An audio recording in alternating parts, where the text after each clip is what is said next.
তো guys, last ভিডিওতে আমরা দেখেছিলাম কিভাবে এই একটা ডাইপার পুরো 1 লিটার পানিরে গায়েব করে দেয়। কিন্তু আজকের ভিডিওটা আরো স্পেশাল হইতে যাচ্ছে, কারণ আজকে আমরা এইগুলারে গায়েব করে দিব।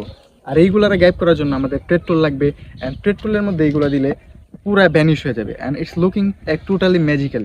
লাস্ট ভিডিওতে আমরা ডাইপার দিয়ে পানি গায়েব করছিলাম, আর এই জিনিসটা দেখে অনেকেই বলছে সেম থিংটা পেট্রোলের সাথে করতে। পেট্রোলকে কি ওই যে অ্যাক্রিলিকগুলো আছে ওইগুলো কি অবজার্ভ করতে পারে কিনা, আর সেম থিংটা আমরা পেট্রোলের সাথেও করব, আর আমরা দেখব পেট্রোলকে অবজার্ভ করতে পারে কিনা অ্যাক্রিলিকগুলো। So let's try. সো ওইগুলা গায়েব করার জন্য প্রথমে আমাদের পেট্রোলকে ঢেলে নিতে হবে। আসুন পেট্রোলকে প্রথমে ঢেলে নেই। তো আমরা একটুখানি পেট্রোল ঢেলে নেই। ও ভাই গুড, বাইরে পড়ে গেছে। আই থিঙ্ক এতটুক ইনাফ। আমরা এখন থার্মোকলগুলো ঢালবো। তো এখন আমাদের কাছে থার্মোকল আছে, এগুলা দিলেই পুরো গলে যাবে।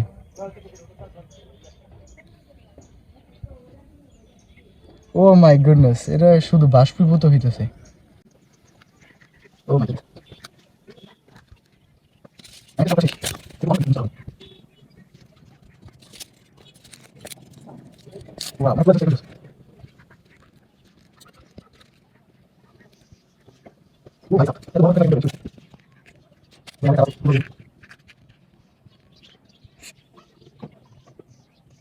তো গাইস, আমরা যতগুলো দিতেছি এইগুলো সবগুলাই পুরো অবজার্ভ করতেছে।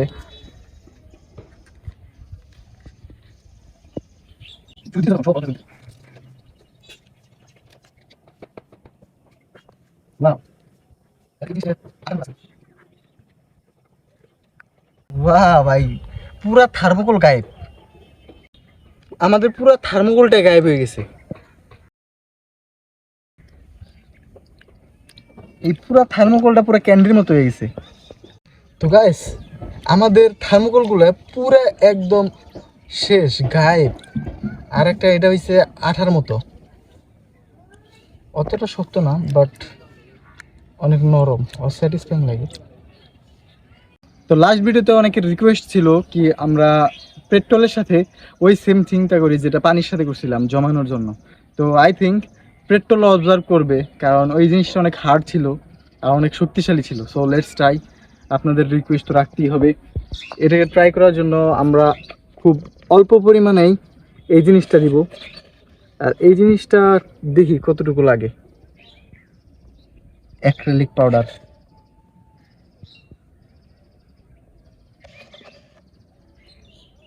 নাড়াচাড়া দেওয়ার মতো কিছু নাই, এই জন্য আমরা কাজেটাকে নিছি।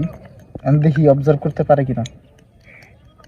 তো গাইস, মনে হয় না এই জিনিসটা অবজার্ভ করতে পারবো, কারণ এই পেট্রোলের মধ্যে দিছি অনেকক্ষণ আগে, কিন্তু কোনো পরিবর্তন হয় নাই, পেট্রোল জমেও নাই। সো মনে হয় না হবে। তো এই ধরনের আরও এক্সপেরিমেন্টাল ভিডিও দেখতে আমাদের চ্যানেলটি অবশ্যই সাবস্ক্রাইব করুন, আর আমাদের ফেসবুক যে পেজটা আছে ওইটা অবশ্যই ফলো দিয়ে রাখবেন। ধন্যবাদ।